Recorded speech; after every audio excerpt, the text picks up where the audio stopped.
Eh bien, chers amis, auditeurs, auditrices, frères et sœurs, je voudrais avec vous aujourd'hui partager un tout petit message sur le texte que vous connaissez bien, première épître de Jean, chapitre 4, le verset 8, où il nous est parlé d'un des attributs concernant Dieu lui-même, où il est écrit « Dieu est amour, celui qui n'aime pas n'a pas connu Dieu, car Dieu est amour », nous dit la Bible. Quelle affirmation formidable! Non seulement Dieu nous aime, mais il est amour, nous dit la Bible. L'essence de son être, de son caractère, de sa personnalité, c'est l'amour. Déjà, la création est une œuvre d'amour. Il a fait surgir du néant un univers qui était un cadre de vie idéal pour l'être humain. En créant l'homme, il manifestait son amour en le formant à son image afin qu'il puisse y avoir une relation, une communion, l'harmonie entre la créature et son créateur. Hélas, très tôt l'homme a utilisé sa liberté pour se détourner de Dieu et le péché a fait son entrée tragique dans l'histoire de l'humanité et ainsi la relation avec Dieu a été perturbée, interrompue même puisque le péché nous prive de sa présence malheureusement. Cependant, malgré le péché commis, Dieu n'a pas renoncé à son amour, gloire à Dieu. Et il est parti à la recherche du coupable. En lui disant, en lui posant cette question, « Où es-tu » interroge-t-il en parcourant le jardin d'Éden, où l'homme s'était caché, s'était dissimulé, rempli de crainte. Adam répondit, « J'ai entendu ta voix dans le jardin, et j'ai eu peur, parce que je suis nu, et je me suis caché. » Genèse chapitre 3, versets 9 et 10.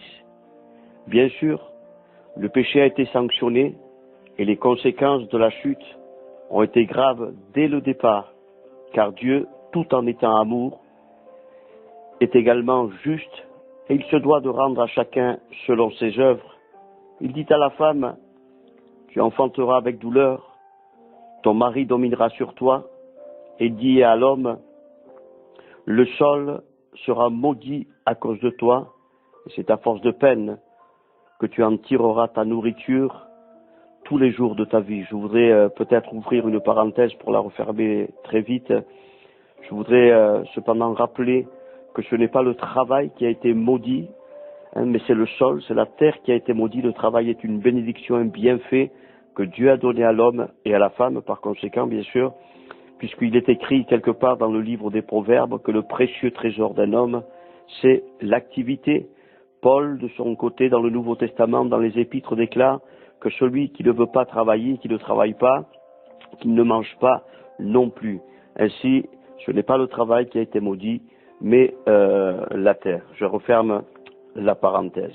Ainsi, mes amis, même si en même temps Dieu a pourvu à la réparation de la faute commise, puisque prenant tout à coup conscience de leur nudité, Adam et Ève ont été remplis de confusion, Dieu, dans son amour, les a recouverts d'habits de peau. Genèse, chapitre 3, verset 21. Si peut-être, cher ami, tu te sens démuni de tout ici-bas sur la terre, si peut-être tu sens ton cœur vide, bien je voudrais te dire que Dieu est capable de te revêtir, de mettre sur ta vie un habit de fête, un habit de joie. Il voudrait de te revêtir de ce salut qu'il a préparé en Jésus-Christ. Oui, le Christ est mort sur la croix du Calvaire pour pardonner ton péché, pour pardonner nos péchés. Et la Bible déclare que dans son sang précieux, nous avons la rémission de nos péchés, le pardon de nos péchés, que son nom soit béni. Et si ainsi tu te sens démuni de tout, tu sens ton cœur avide, Jésus voudrait t'habiller, te rhabiller à nouveau, il voudrait te revêtir à nouveau.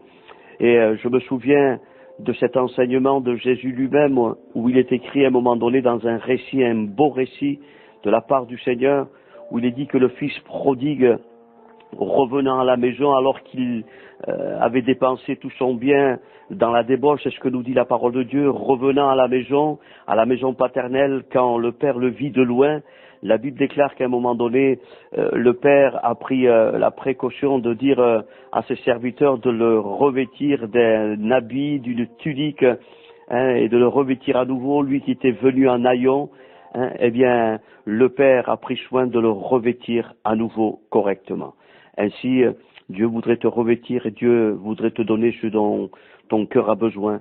Et surtout, bien sûr, te donner le salut. Il t'offre le salut aujourd'hui en Jésus-Christ. Car la Bible déclare qu'il n'est pas venu pour des saints, il n'est pas venu pour les bien portants, mais il est venu pour les malades, pour ceux qui étaient perdus. Jésus t'aime. Jésus s'offre à toi encore aujourd'hui. Il est le même encore hier, aujourd'hui et éternellement. Que Dieu bénisse ta décision en écoutant ce petit message. Que Dieu vous bénisse en Jésus-Christ. Amen.